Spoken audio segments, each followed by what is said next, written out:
He sold my car without asking, said it was for my own good. But that same afternoon, I took his brand new SUV and drove away without a word. The keys were sitting right there on the hallway table, like an offering.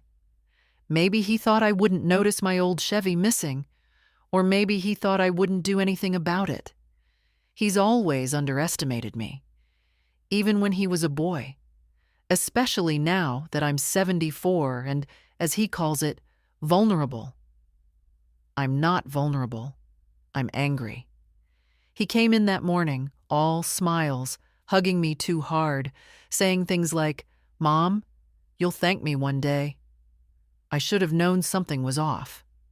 Jason only visits when he wants something or wants to cover up something. He made himself coffee in my kitchen, didn't even ask. Then casually said, "Oh, by the way, I sold the Chevy. Got a decent deal too. We'll get you rides to the pharmacy and such." I stood there, staring at him over the rim of my mug.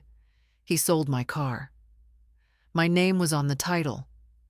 I'd bought it new when I turned 60, back when my Arthur was still alive. We drove to the coast in that car. I took my granddaughter to school in that car. It had a dent on the passenger side from when I misjudged the mailbox, and a little pine tree air freshener that never smelled like anything but home. He sold it like it was nothing. Like I was nothing. And worse, he did it without telling me, without asking. When he left, he said, "I've got errands to run. Just rest today, Mom." He patted my shoulder like I was a cat. I didn't answer him, didn't even look at him. Then I saw the SUV in my driveway. Glossy black, too big for the street. Some German brand I couldn't pronounce. He'd mentioned it last month. Something about a promotion, treating himself. Guess that treat came from what he made off my car, or from the money I gave him last Christmas. I should have kept it in a drawer. The keys were there on the table, next to the mail. I took them without thinking. I took my purse. I locked the door behind me, slow and careful, and climbed into that oversized beast of a vehicle. It smelled like plastic and leather and some awful cologne. I adjusted the seat. I turned the key. The engine purred like it knew it didn't belong to me, but it didn't care. And neither did I. I drove out of the driveway, past the hedge Arthur trimmed every spring, past the house with the little red door where Mrs. Langford used to wave at me every morning. She died 2 winters ago. A stroke, they said. Her daughter put the house on the market before the ground thawed. The roads were quiet. It was early still.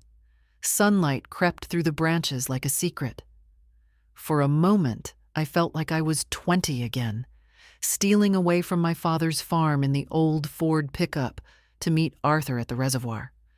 I wasn't sure where I was going. I just knew I needed to go. So I drove. No radio, no GPS. Just silence and road and the weight of years I hadn't spoken of to anyone. Let Jason wonder where I went. Let him call. Let him stew. He thought I'd sit still, that I'd accept what he decided on my behalf. He doesn't know me at all. I didn't drive far. My joints won't let me. But far enough to feel the distance, to let the silence settle into something more than just noise. I ended up in the parking lot of an old diner off Route 17, the kind with peeling paint, dusty windows, and a neon sign that hadn't buzzed in years.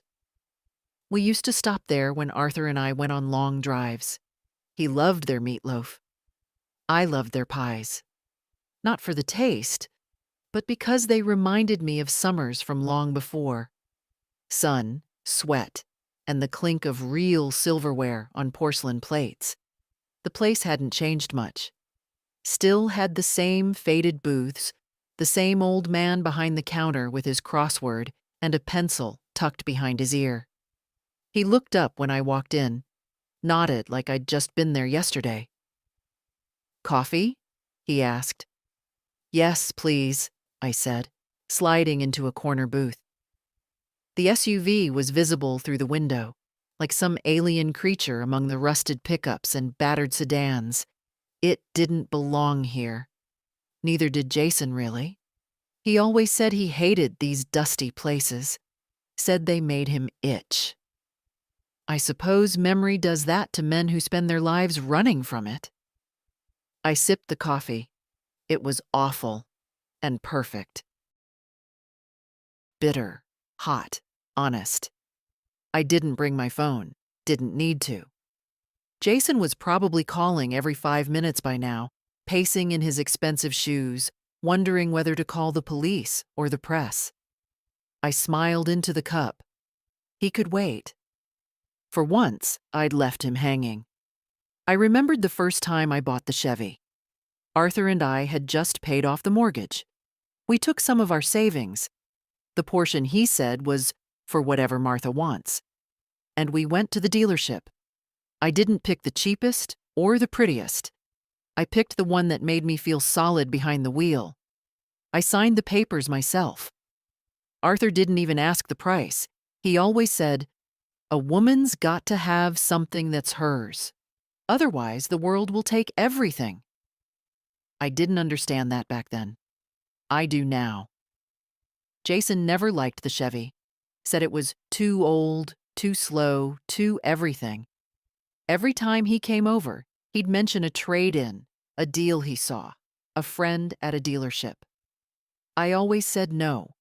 He always smiled like I was a child who didn't understand math. But I understood just fine. I understood when he stopped calling, unless he needed help with the kids. When he started sending his wife instead of coming himself. When the birthday cards stopped having words and just had checks. They think aging means softening. That time turns us into pliable things. But I haven't softened. I've just learned to wait. The waitress came over. A young girl with a tight ponytail and tired eyes. "Refill?" I nodded. She poured and lingered. "Nice car?" she said, glancing out the window. "Yours?" I looked her straight in the eye. "For now." She grinned like she didn't need to know the rest. After I finished the coffee, I drove again. This time through the streets I hadn't visited in years. Past the community center where I used to volunteer. Past the lot where they held the summer carnival. Past the church where Arthur's service was held. And then, just like that, I turned the wheel and headed home. Not because I was done, but because I needed to see it, my house, my door, my silence, through different eyes. I parked the SUV right where the Chevy used to be. The sun had shifted, casting long shadows across the lawn. A few neighborhood kids biked past, not looking twice at me. The world keeps spinning, no matter what's missing.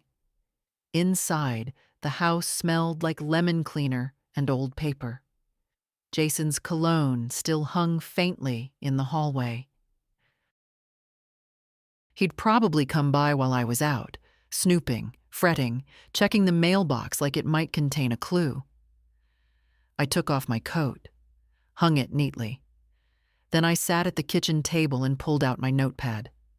On the first line, I wrote, "Things that are mine."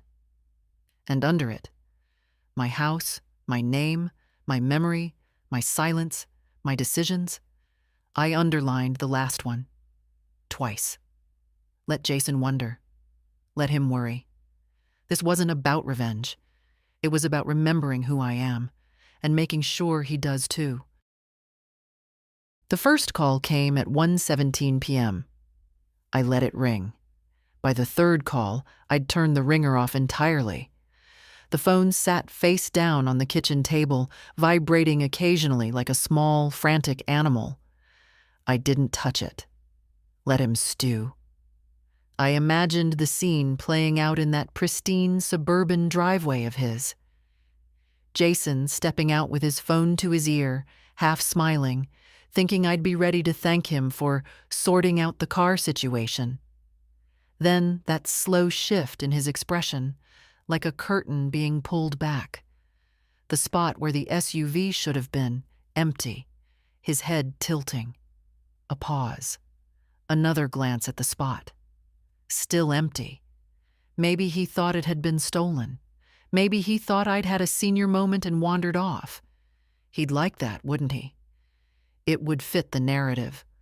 Old mom, slipping, needing guidance, needing decisions made for her. But I hadn't slipped. I had driven. By late afternoon, I saw a shadow pass by my living room window. Quick, agitated.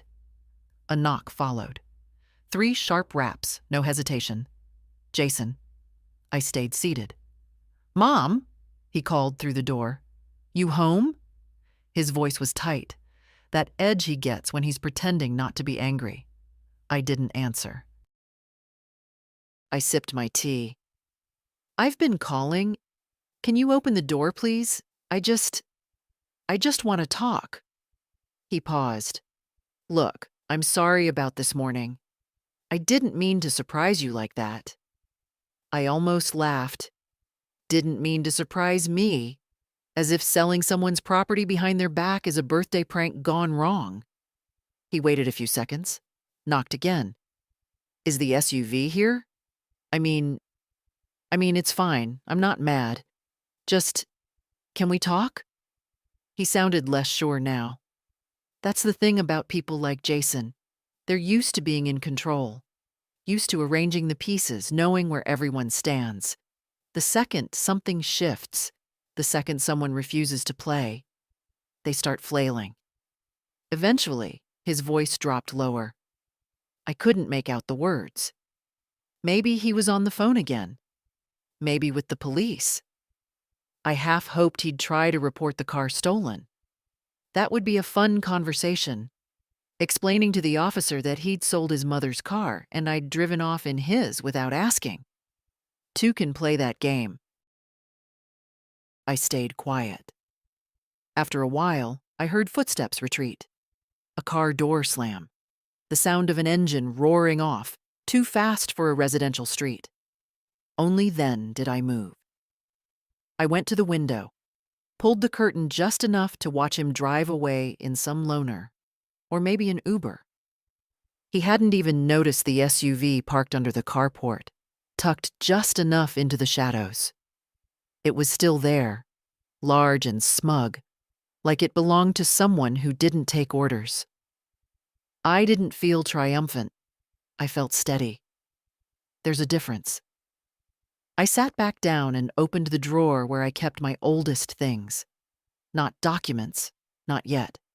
Just fragments of a life built piece by piece. A receipt for my first washer and dryer. A faded postcard from a road trip Arthur and I took through Montana. A certificate from the county recognizing me for 25 years of work at the library. And beneath it all, the original title of the Chevy. Still in my name. Jason must have forged something to sell it. Or maybe he'd sweet-talked someone into believing he had the authority. I'd let the anger rise for a moment, then let it go. Not now. Not yet. I put the title away and opened my checkbook. In neat rows, I saw the evidence. Birthday checks to the grandkids. A $3,000 gift to Jason last fall for his property tax. $7,500 for a temporary cash flow thing the year before. I stopped counting at $40,000. My name, my handwriting, my signature, buying my way into a son's attention. No more. I pulled out a clean sheet of paper, wrote a single sentence. You sold something that was mine, so I took something that was yours. Now we're even. I folded it once, slid it into an envelope, left it blank. I'd decide later if he'd ever get to read it. For now, I had something better than words. I had his silence, just like he's had mine for years. The Chevy wasn't just a car. It was the first thing I ever bought purely for myself. I was 60 years old. Arthur had been gone for 2 years by then. The silence in the house had thickened into something almost living, a thing that curled around the corners and settled on my shoulders.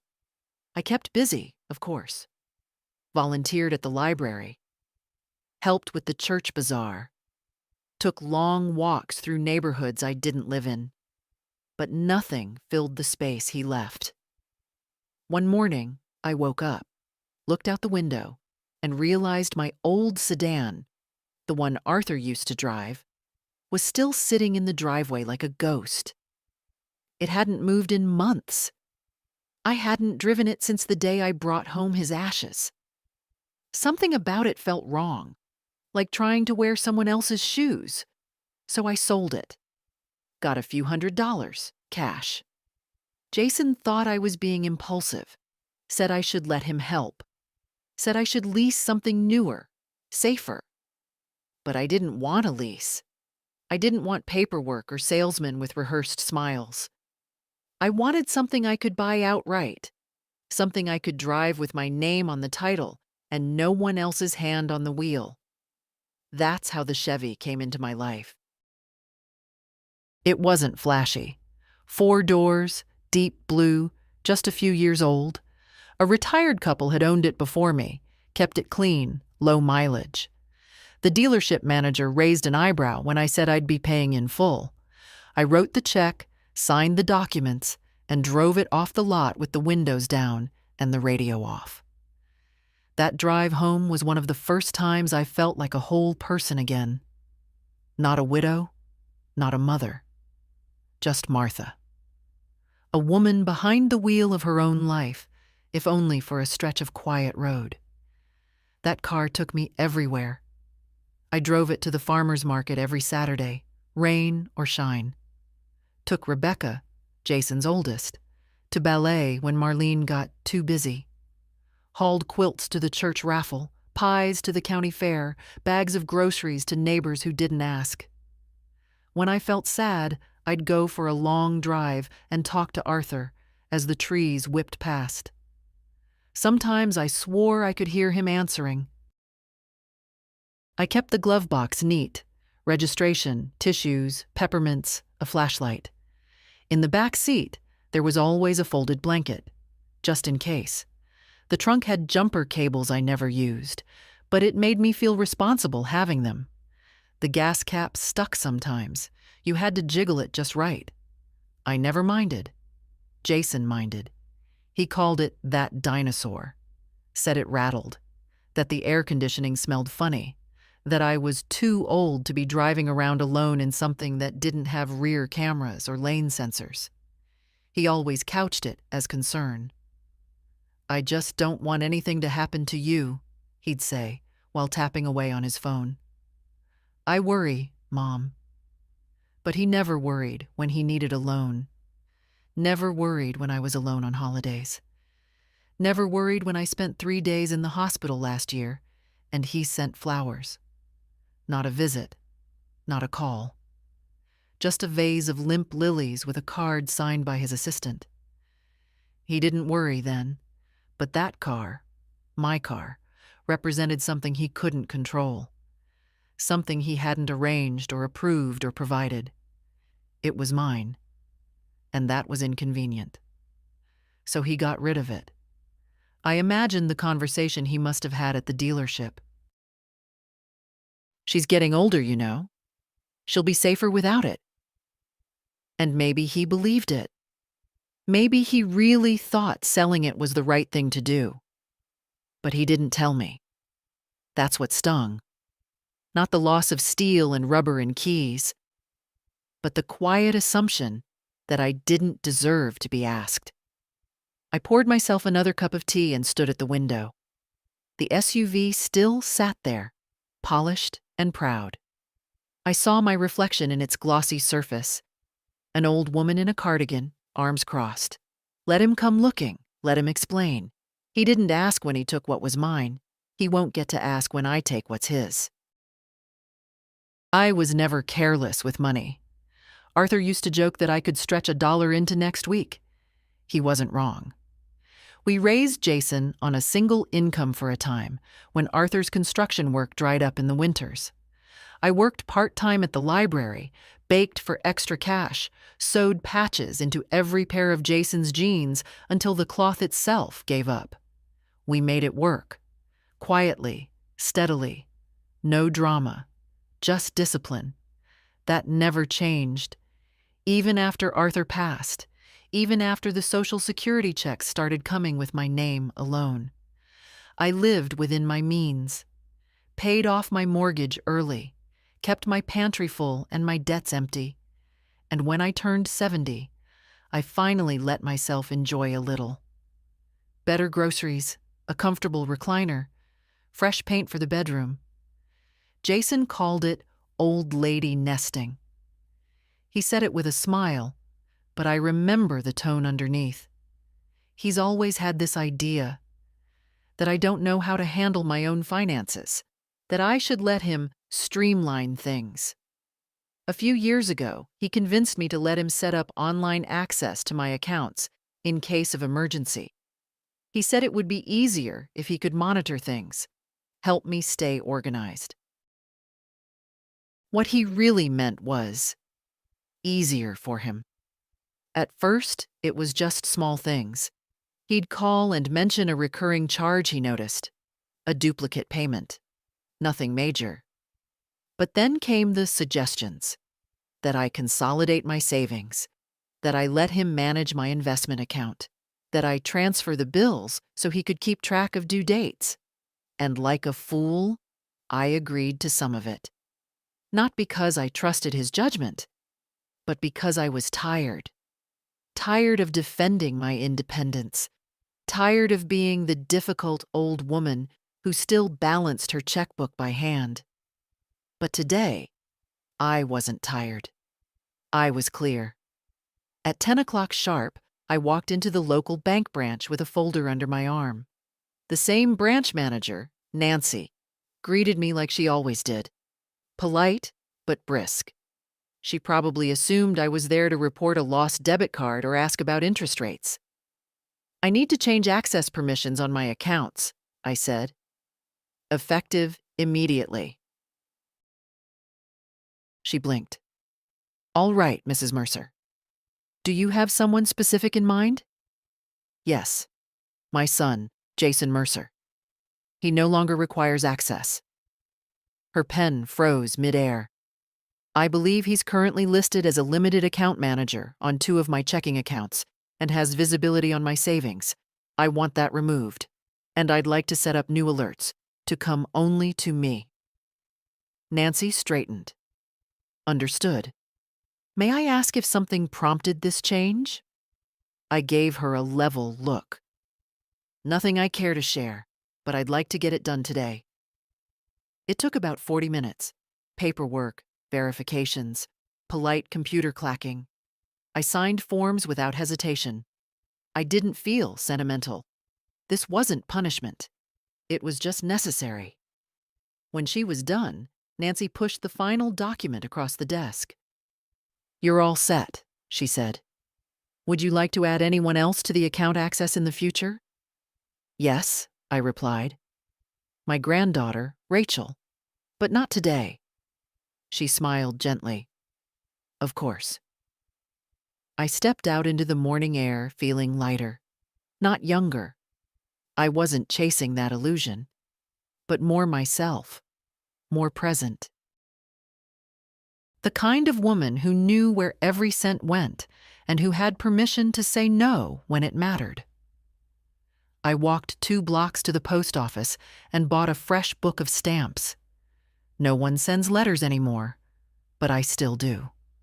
I like the ritual, the choosing of words, the lick of the seal, the finality of the drop into the red box.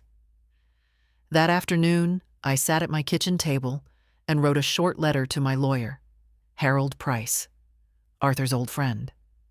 I'd used him for years. I trusted him.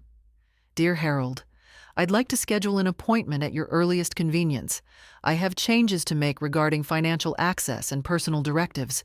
Please call me, not my son. My number has not changed. Warm regards, Martha Mercer. I sealed it. Placed it by the door. The SUV keys were still in the bowl, untouched. Let Jason call. Let him come knocking again. He might find the doors still locked. He might find them wide open. But one thing was certain now. He wouldn't be the one holding the pen. Rachel called just after sunset.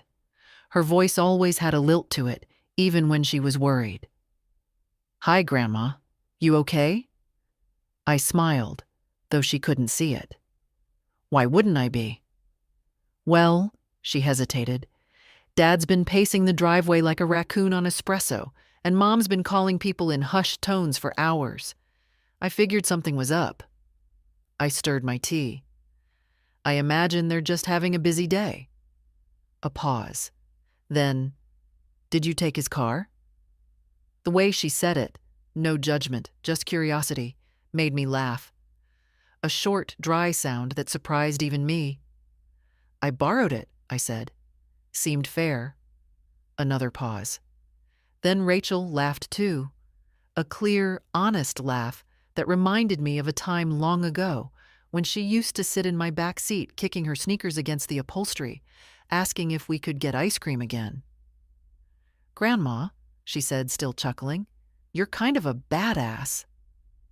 "Don't use that word," I said, but I was still smiling. "Not around your mother." "Too late," she replied. "Anyway, I think I get it. I mean, I don't know the whole story, but—" Her voice trailed off, uncertain. I waited. I'd learned that trick from Arthur.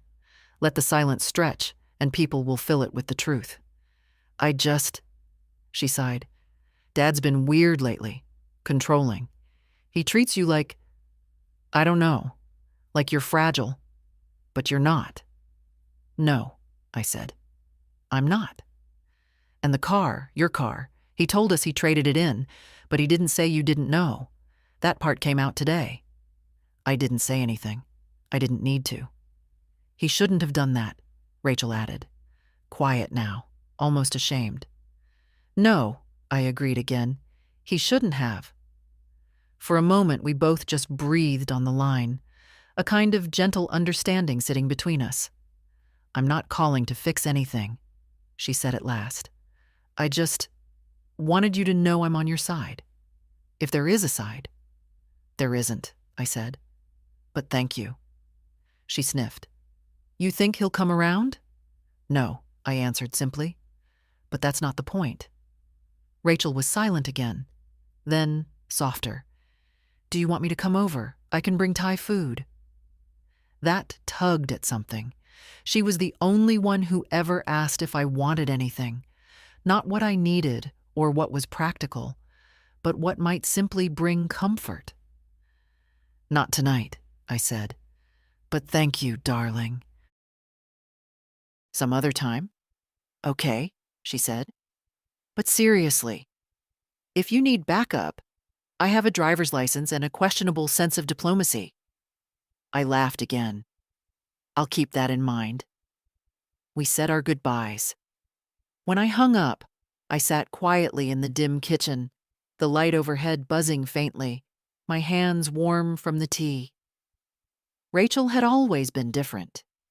She was never the one with her hand out, never the one counting what I gave.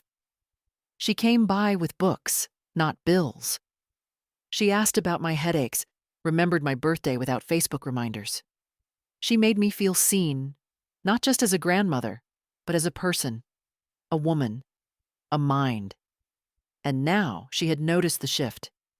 Jason would paint it as a phase, a tantrum, maybe even a cry for help. But Rachel knew better. She saw what others didn't, that sometimes silence isn't surrender, it's strategy.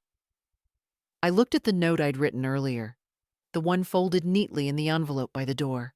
I picked it up, crossed out one line, then rewrote it. "You sold what was mine." I remembered who I am. That's not even. That's correction. I placed it back on the table, right beside the SUV keys. Then I turned out the light and let the quiet fill the house like something earned. The next morning, I put on my navy coat, the one with the deep inside pocket I always liked, and walked to the bus stop. Yes, I could have taken the SUV. It was sitting right there, smug as ever. But today wasn't about drama. It was about intent. And there's something quietly defiant about showing up at a lawyer's office by public transit at 74 with your paperwork in order and your spine straight. Harold Price's office hadn't changed in years. Same oak-paneled walls, same stiff leather chairs, same framed certificates from a time when lettering had flair. He greeted me with a warm smile, his reading glasses low on his nose. "Martha," he said, standing. "You look well?" "I am," I said simply. "But it's time I made a few things clear." He nodded, gestured for me to sit. I placed my folder on his desk and opened it. "I want to review my will, my power of attorney, all of it." He blinked, but didn't ask questions.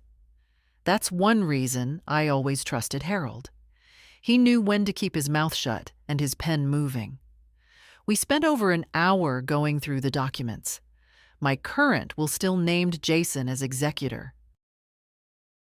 It was something Arthur and I had agreed on years ago, when Jason still came home for Christmas and hadn't yet learned how to weaponize concern. "I want that changed," I said. "He's no longer to have control of my estate, or my medical directives, or any account access." Harold nodded. "Do you have someone in mind as a replacement?" "My granddaughter, Rachel. She doesn't know yet, but she will." We made notes, revised terms, drew up preliminary drafts. When we came to the financial proxies, Harold looked up. "You're certain about this?" "I am." "Martha," he said gently, "I've known you a long time. You and Arthur built your life with care. If this is about a temporary disagreement—" "It's not," I said. My voice was calm. "This is about recognition, about the difference between helping your children and handing them your spine." He studied me for a moment, then nodded, tapped his pen once, and moved on. I liked that about Harold. He didn't rush to soothe. He let the truth sit in the room like an extra person. We arranged for everything to be finalized within the week. I'd come back to sign in person. No digital nonsense. As I gathered my papers, Harold stood again. "You know," he said, almost wistfully, "Arthur always said you were the steady one. Said you kept the ship pointed forward no matter how the wind blew." I gave a small smile. He was the anchor. I was the rudder. Outside, the wind had picked up. Autumn had begun creeping into the edges of the trees, turning their tips brittle gold. I pulled my coat tighter and waited for the next bus. Back home, I made a simple lunch. Just toast and a hard-boiled egg. I sat at the table and read through the drafts Harold had emailed for review. Everything was in place. Simple, elegant, unmistakable. Jason would not be pleased. But then, Jason had lived for too long in a world where my discomfort was convenient. I wasn't out to punish him, but I wasn't going to reward him either. He sold my car without asking. He called it a kindness. I wondered what word he'd use when he realized he no longer held the keys to anything that mattered. Probably betrayal. But he wouldn't understand the difference between betrayal and boundaries. I did. And now, so would the law. I've always been a list maker. Groceries, bills, Christmas cards. Back when Arthur was alive, he used to tease me for it. Said I could catalog a thunderstorm if I had the time. But he respected it. Said it was my way of keeping the world from unraveling. After Harold's office, after the toast and the egg, I took out a clean yellow legal pad and wrote at the top, "Things I've paid for, Jason Mercer." Just like that. Not helped with. Not contributed toward. Paid. I drew a neat line beneath the title, uncapped my pen, and started writing. 2003, down payment for Jason and Marlene's first home, $25,000, 2006. New HVAC unit when their AC went out, $7,400, 2007. Private kindergarten tuition for Rachel, $9,000, 2008. Car loan cosign, later repaid by me when Jason missed 3 payments, $11,600, 2010. Emergency dental surgery for Jason, uninsured, $2,200, 2012. Bridge loan for Jason's business idea, never repaid, $15,000, 2015. Summer camp for Rachel and Evan, $3,800, 2016. Marlene's certification program for real estate, $4,500, 2018. New roof after storm damage, $10,000, 2019. Legal fees during brief separation, $6,300, 2020. Jason's property tax bill to avoid a lien, $4,750, 2021. Christmas money for the kids, $1,000, 2022. Landscaping project just to keep up appearances, $5,100, 2023. Short-term liquidity issue, $8,000. And finally, 2024. Sold my car without consent. Gained $5,500. Total $114.50 emotional interest, immeasurable. I stopped there. The page wasn't full, but the list was. It didn't even include the smaller things. Groceries slipped into his trunk, just because. Checks tucked into birthday cards. The babysitting. The quiet loans. The way I let him talk over me. The way I said nothing when he took and took, because I didn't want to cause tension. They say love keeps no record of wrongs. But this wasn't about wrongs. It was about clarity. I sat with that number for a while. $114,150. And still, somehow, I didn't own the dignity of being asked before my car was sold. I folded the list and slid it into a file labeled "For Reference." Not revenge, just evidence. I wasn't going to wave it in his face. I wasn't going to bring it up at Thanksgiving. But if he ever dared to ask why the documents had changed, why the door had stayed locked, why the phone stopped ringing, I'd have this, a record, a reckoning.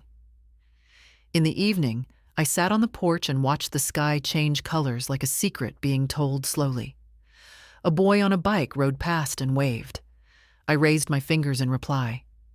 The SUV still sat in the driveway. It didn't feel like mine, but it didn't feel like his either. That night, I slept with the window open. Just a crack. Enough to let in the cool air and the sound of branches shifting in the dark. When I closed my eyes, I thought of Arthur.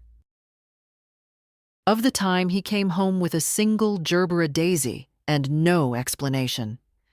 When I asked why, he just said, "Because sometimes the person holding everything up deserves to have something handed to them." I never told Jason that story. I don't think he would have understood. It was just past noon when I saw Nadine tending to her roses. She lived 3 doors down, 78, sharp as a tack, never missed a morning walk. We weren't close friends, not in the way young people mean friendship. But there was a quiet rhythm between us, a shared glance at the mailbox, a nod over the fence. She'd lost her husband 2 years before I lost Arthur. We never talked much about it, but the grief made its own kind of introduction.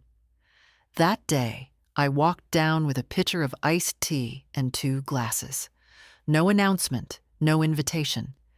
Just the quiet decision to sit in someone else's shade for a while. She looked up, took one glance at the pitcher, and said, "Lord, something must have happened." I smiled. Not a tragedy, just a shift. She nodded, wiped her hands on a towel draped over the fence, and motioned to the porch. We sat in the wicker chairs.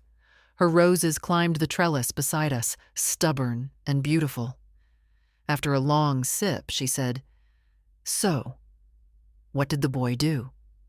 I raised an eyebrow. "What makes you think it was Jason?" "Because we're not sitting here over tea when Rachel forgets to call." "Fair point," I told her. Not everything, not the bank or the papers or the number on the list. Just the shape of it. The car, the silence, the decision made without me. Her mouth twitched only once, at the part about him calling it for her safety. She didn't ask if I was sure. She didn't suggest maybe he meant well. She said, "They love our strength until it gets inconvenient. Then they call it stubbornness." I nodded. "I'm tired of being handled." Nadine leaned back. "Let me tell you something. When Arnold was alive, he made all the calls. I didn't mind. We had a rhythm. But after he passed, the kids circled like I was a wounded animal. Every visit came with a checklist. Sell the house, downsize, stop driving, let someone manage the bills, all out of love. And did you?" She looked at me square. "I did none of it, and I sleep just fine." We sat with that for a while. Then she asked, "You planning to give the car back?" "I haven't decided," I said. "It's not about the car anymore." "No," she said. "It's about being reduced." I looked at her. She met my gaze without flinching. That's what they do. Piece by piece. One little decision after another. Not to be cruel. They don't even realize they're doing it. But they start trimming you down, making you manageable. And if you're not careful, one day you wake up and realize you've been gently erased. Her words settled into the cracks like rain. "I won't go out like that," I said. "No, you won't," she replied. "I've seen the way you move. Quiet doesn't mean weak. It just means you're saving your breath for something that matters." I refilled her glass. She nodded in thanks. After a while, she said, "You know what you're doing?" "I do." "And you're not doing it out of spite?" "No." "Then you don't owe anyone an explanation, especially not a man who thinks he's rescuing you by deciding what you're allowed to keep." I smiled. Not because I needed her permission, but because I knew she understood.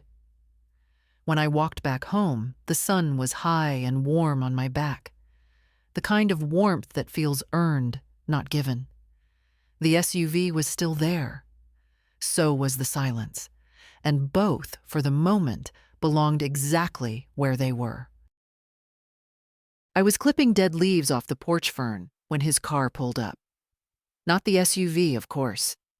That was still in my driveway, unmoved. He came in something borrowed or rented, sleek, silver, forgettable. The kind of car people drive when they care about impressions more than comfort. He parked too close to the curb and got out like a man expecting to be forgiven, just for showing up. I didn't move, just kept clipping, methodically. "Mom," he said, like we'd just bumped into each other at the grocery store. "Jason." He walked up the steps slowly, like I might bite.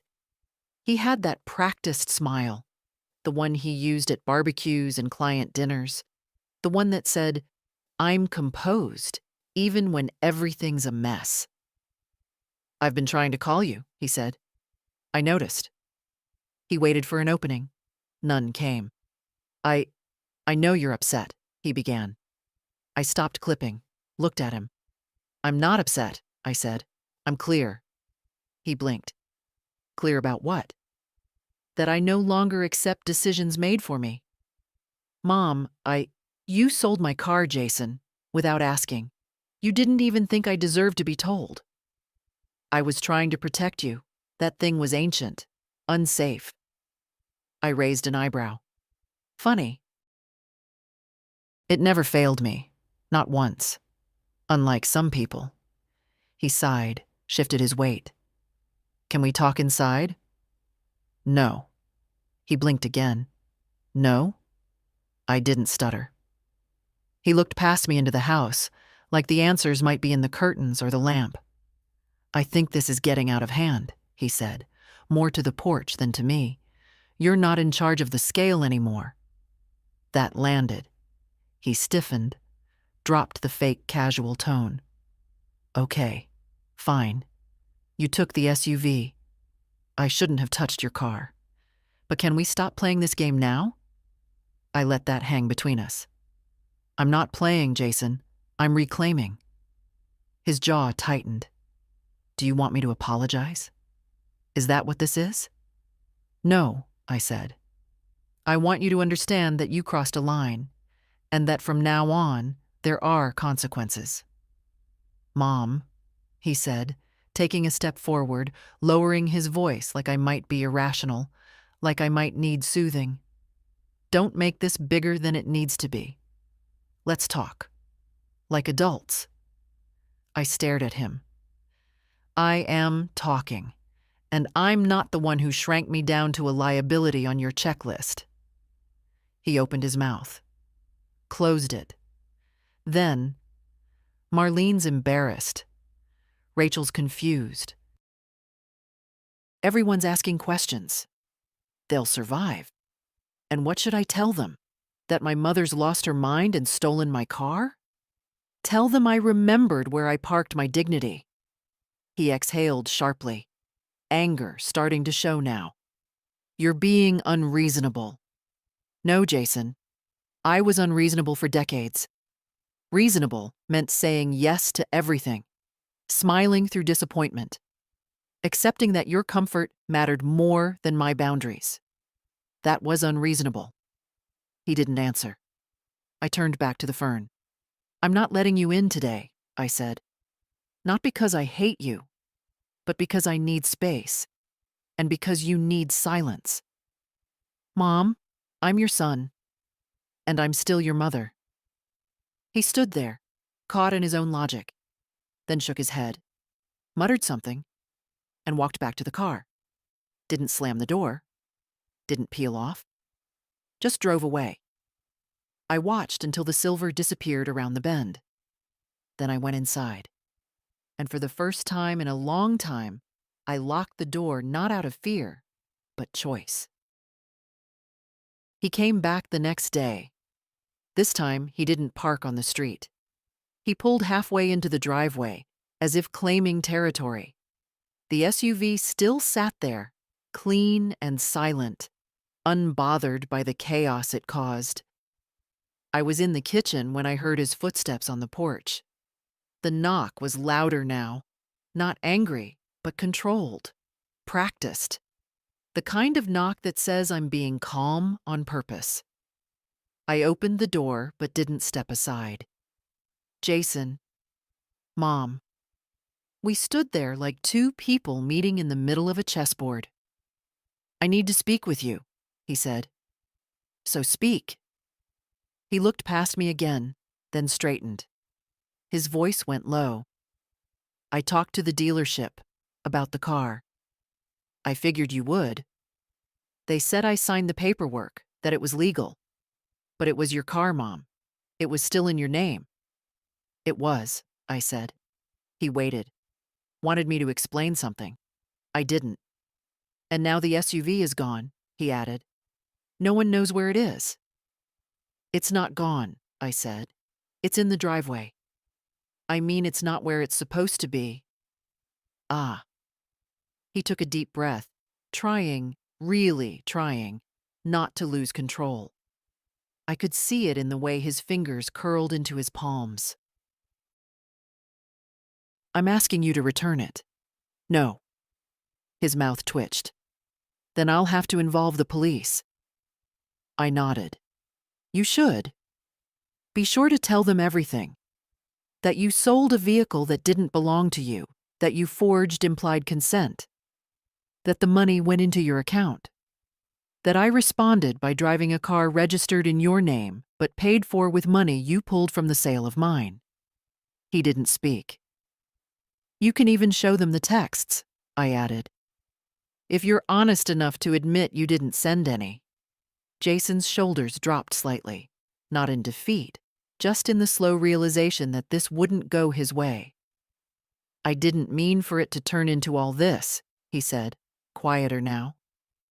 No one ever does, I replied. But here we are. I just thought you didn't need to be driving that old thing anymore. You thought I didn't need the one thing in my life that was entirely mine. You decided that for me. He said nothing. I softened, just a fraction. Not because I pitied him, but because I saw, finally, the hollow behind his anger. You're not a bad man, Jason. You're a man who learned to take without asking. And for years, I let you. He looked at me sharply. That's not fair. It's not supposed to be. It's just true. I was trying to help. No, you were trying to control. You wrapped it in help because that's the only language you've ever been comfortable using with women. We can receive your solutions, but not your respect. That one landed. I saw it in the flush creeping up his neck. He ran a hand through his hair. So what now? You keep the car? I don't know yet. You're serious. I'm 74, Jason. I don't bluff. Silence again. I'm not the villain here, he said at last. No, I agreed. You're just someone who doesn't know how to hear no. And now you've heard it. He stepped back, looked down at the steps, then out at the street. You've really changed. No, I said. I've just stopped pretending. He looked at me, searching for the woman he thought he could manage, the one who answered his calls, who opened her checkbook, who swallowed her questions. She wasn't home anymore. Without another word, he walked back to his car and drove off. I closed the door gently behind him and stood in the hallway, hand still on the knob. I didn't feel triumphant. I felt intact. And after all these years, that was enough. Rachel called just after 8. I was folding towels. The good ones. The ones I keep in the linen closet for guests who never come. Hi, Grandma, she said. Her voice was softer than usual. Careful. I'm here, I replied. I heard something, and I didn't know if I should tell you, but I can't stop thinking about it. I sat down on the edge of the bed, towel in my lap. All right, I said. Go ahead. She took a breath, like someone preparing to jump into cold water. I overheard Mom and Dad talking last night. They didn't know I was in the hallway. They were arguing about money. I said nothing, just waited. Mom said something like, "You promised me this wouldn't happen again. You said selling the car would cover it." Rachel paused. And then she asked him what he planned to do now that you'd taken the SUV. She said they couldn't refinance again, that the credit cards were maxed. Another pause. I think he sold your car to cover some kind of debt, Grandma. Something urgent, and he didn't want you to know. I closed my eyes, not in shock, in confirmation. I'd suspected it. The way he avoided eye contact, the tightness in his voice, the urgency with which he'd tried to frame it all as concern for my safety. It was never about me. It was about what I could be converted into. Collateral. Thank you for telling me, I said quietly. I didn't know if I should, she whispered. But it didn't feel right. Carrying it. You did the right thing. She sniffed. I don't know what's going on with them. I don't even think Mom knew he didn't ask you. She didn't, I said. That part, at least, I believe. Silence stretched between us for a moment. I'm sorry, Rachel said. For what? For him. For all of it. You deserve better. My throat tightened, but I wouldn't let it break. It's not your apology to make, I said. And I didn't do this to be avenged. I did it to be awake. Rachel let out a breath, uneven. Are you going to keep the car? I haven't decided. Whatever you do, she said, you're not alone. I looked around the room. Familiar walls, Arthur's reading lamp, the soft creak of the house at night. I'd spent years trying to keep everything steady, quiet, predictable. All while the ground shifted under my feet in small, invisible ways. But now I saw it all. I saw the line between generosity and erasure. I saw the slow, polite theft of agency, the kind that doesn't come with violence, but with explanations, with smiles, with good intentions that taste like rust. I know I'm not alone, I said at last. After we hung up, I went to the kitchen and stood by the window. Outside, the SUV gleamed under the porch light. I watched it the way you watch something that used to mean one thing and now means something else entirely. He'd sold my car to keep his own life stitched together. Without a word, without a choice. And when I took something back, he called it theft. But what do you call it when someone empties your life, one favor at a time? I turned off the light, leaving the kitchen in shadow. Let him wonder what I'll do next. Let him sit with the silence. This time, it belongs to me. I didn't sleep that night. Not from anger. Not from fear. Just from seeing too clearly.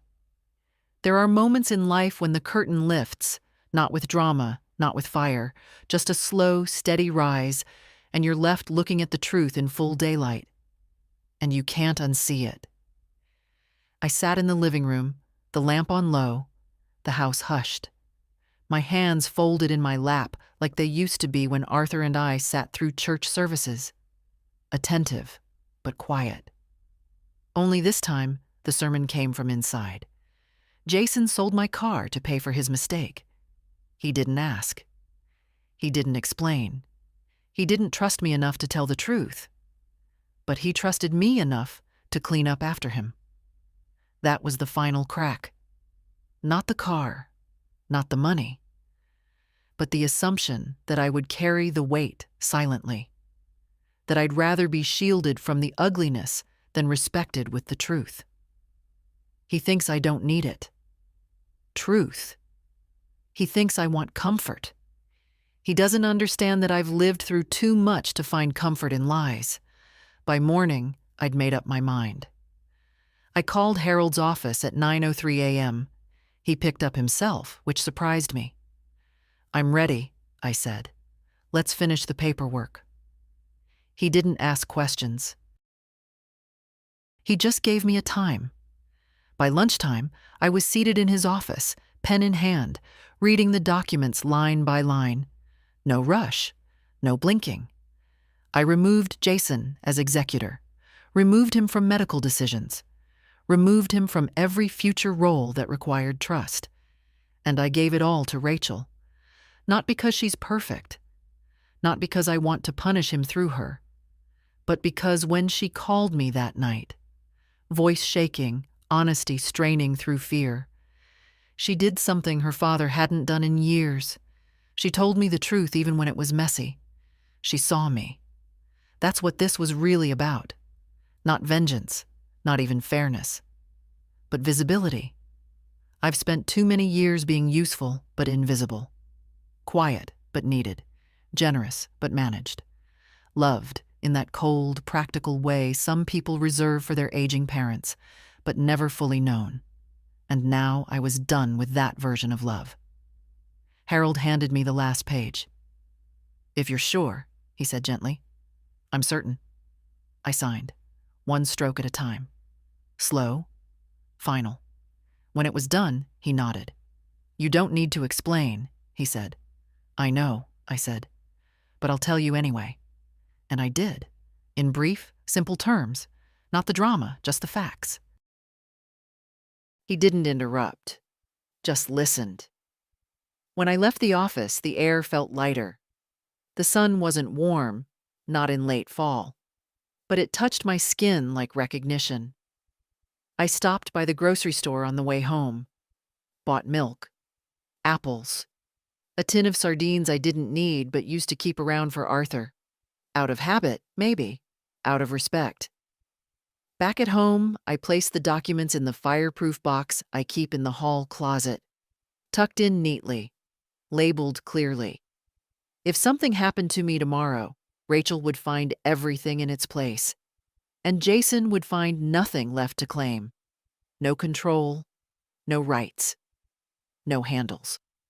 I sat on the porch with a blanket over my knees and watched the wind move through the trees. I didn't feel powerful. I felt clean, like a wound after it's been rinsed, even if it still stings. Inside the house, the phone rang once, then stopped. I didn't check who it was. I didn't need to. Rachel came over on Sunday afternoon. No warning, just a gentle knock on the door and the outline of her face through the screen. I opened it without hesitation. She stood there holding a paper bag. "I brought lemon scones," she said. "Store-bought. Please don't judge me." "I've eaten worse," I replied.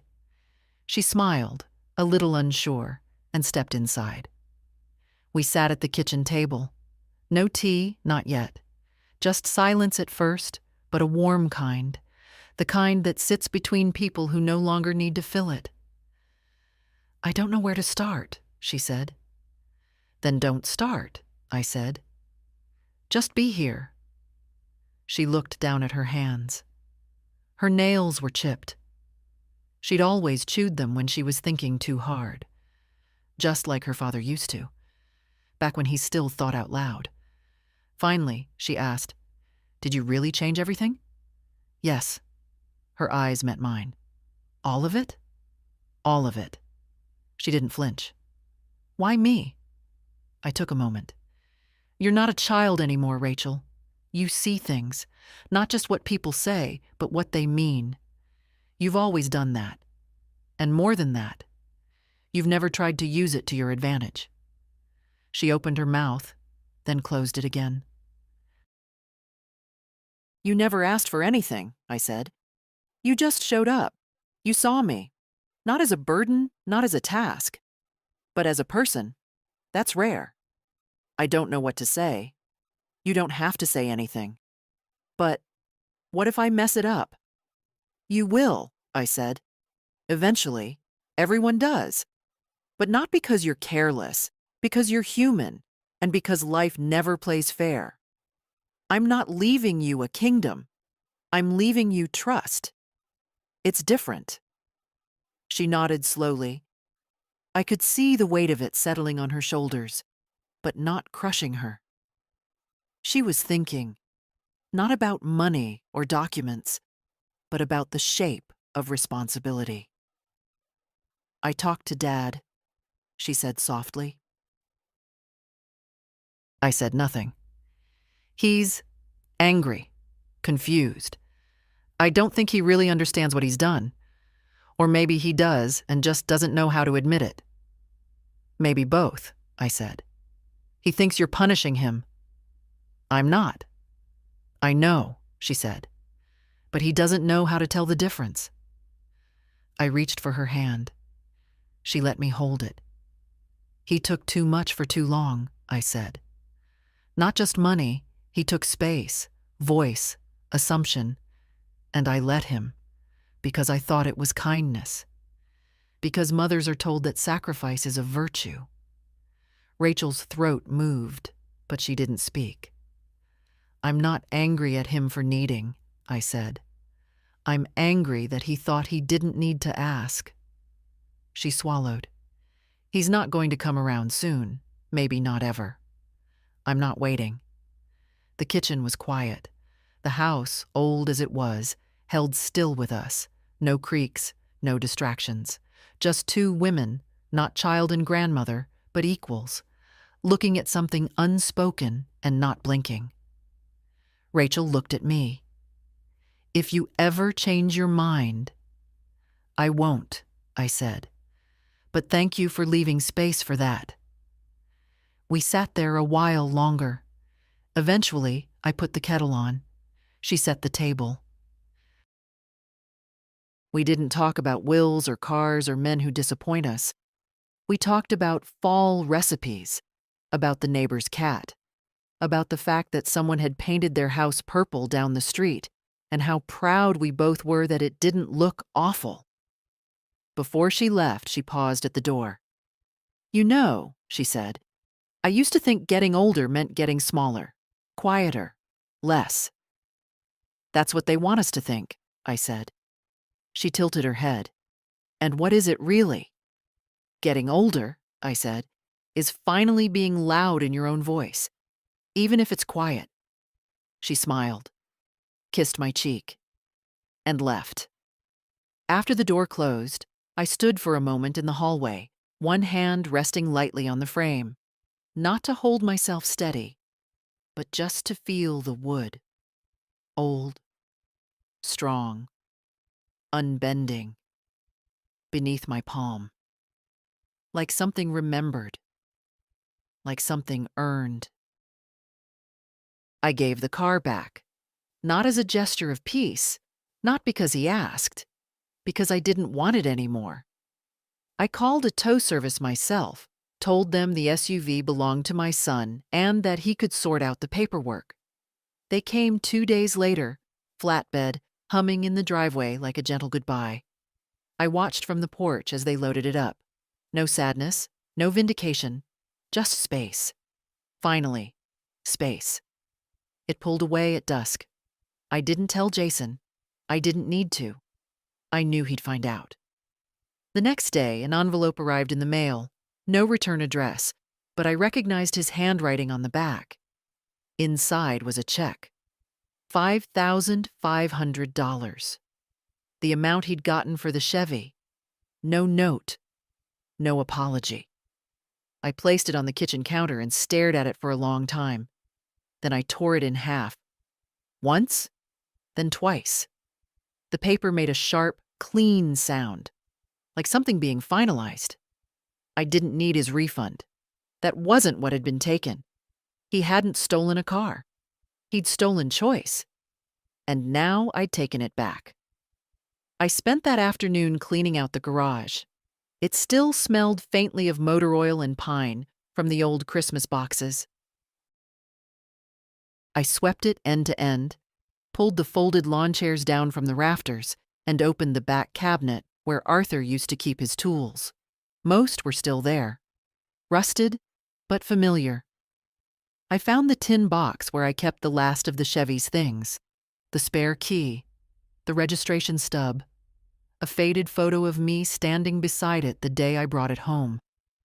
I looked so sure of myself in that picture. Not young, not flashy, just whole. I threw nothing away. I just closed the lid and slid it back on the shelf. By evening, the garage was empty again, and I liked it that way. Later that night, I took out my journal. Not the daily one, the one I write in only when something truly shifts. I wrote, "Today, I didn't win. I remembered who I am, and I let go of who I'm not." Then I closed the book. The house was still, the kind of stillness that doesn't ache anymore. I stood at the kitchen window and looked out at the clean driveway. The sky above it stretched wide and soft, the last light sinking gently behind the trees. I thought about all the versions of myself that had lived in this house. The young mother with burnt casseroles and scraped knees to kiss. The widow with shaking hands learning how to sleep alone. The woman who almost disappeared into usefulness. Almost, but not quite, because here I was, and I was still me, no longer waiting for permission, no longer hoping for return, just here, in my house, in my name, in my life. Rachel called the next morning. "I saw a tow truck on your street yesterday," she said. "Yes," I answered. "I made some room. For something new?" "No," I said. For nothing at all. She was quiet for a second. Then, "That's the bravest thing I've heard in a long time." I didn't feel brave. I felt free. And sometimes, those are the same thing.